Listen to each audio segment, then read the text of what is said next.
Jain boarding जमीन व्यवहार रद्द करण्याचे धर्मादाय आयुक्तांचे आदेश। ट्रस्ट गोखले बिल्डर मधील जमीन व्यवहार रद्द। मात्र 230 कोटी रुपये आणि स्टॅम्प ड्युटी बिल्डरला सिव्हिल कोर्टात जावं लागणार।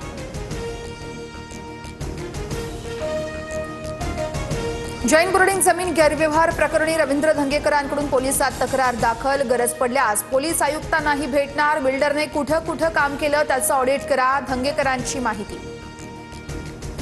1 नोव्हेंबरच्या सत्याच्या मोर्चाबाबत विरोधकांची तासभर बैठक। ठाकरे बंधू आदित्य ठाकरे, जितेंद्र आव्हाड यांच्यासह काँग्रेसचे ज्येष्ठ नेते बैठकीत सहभागी।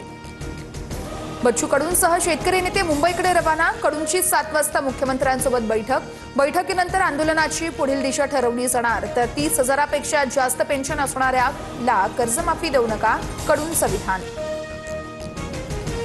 जरांगे पाटील बच्चू कडू यांच्या आंदोलनामध्ये सहभागी। काल 6 वाजता सरकारनं डाव टाकला। डाव प्रतिडावानेच मोडावा लागणार, जरांगे पाटलांचं विधान। यवतमाळच्या बाभुळगावमध्ये उपमुख्यमंत्री अजित पवारांच्या ताफ्याला शेतकऱ्यांनी काळे झेंडे दाखवले। बच्चू कडूंच्या नेतृत्वातील मोर्चाला अजित पवार यांनी भेट न दिल्यानं आंदोलक आक्रमक। शेतकऱ्यांची कर्जमाफी करण्याची सरकारची भूमिका, पण कर्जमाफीसाठी लागणारा वेळ हा द्यावा लागेल। बैठकीतून तोडगा काढू, चंद्रशेखर बावनकुळेंची प्रतिक्रिया।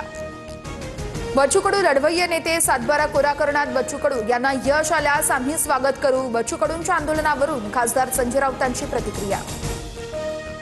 अकोल्यात नुकसान भरपाई म्हणून शेतकऱ्यांच्या खात्यात 3 रुपये, 5 रुपये आणि 8 रुपये तसेच 21 रुपये जमा, अशी मदत पाठवून आमचा अपमान तरी करू नका, शेतकऱ्यांमधून नाराजी व्यक्त।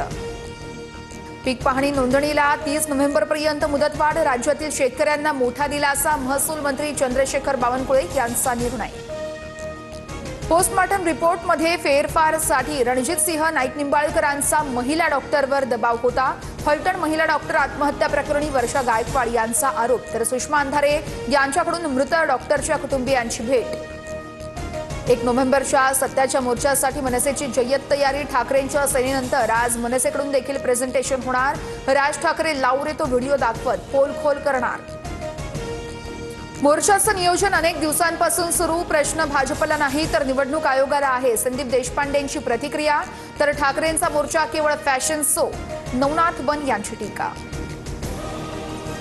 राज ठाकरेंच्या आदेशानंतर मनसेकडून राज्यभर मतदार यादी तपासणी मोहीम। मतदार यादीमध्ये एकाच व्यक्तीची 2 नावं।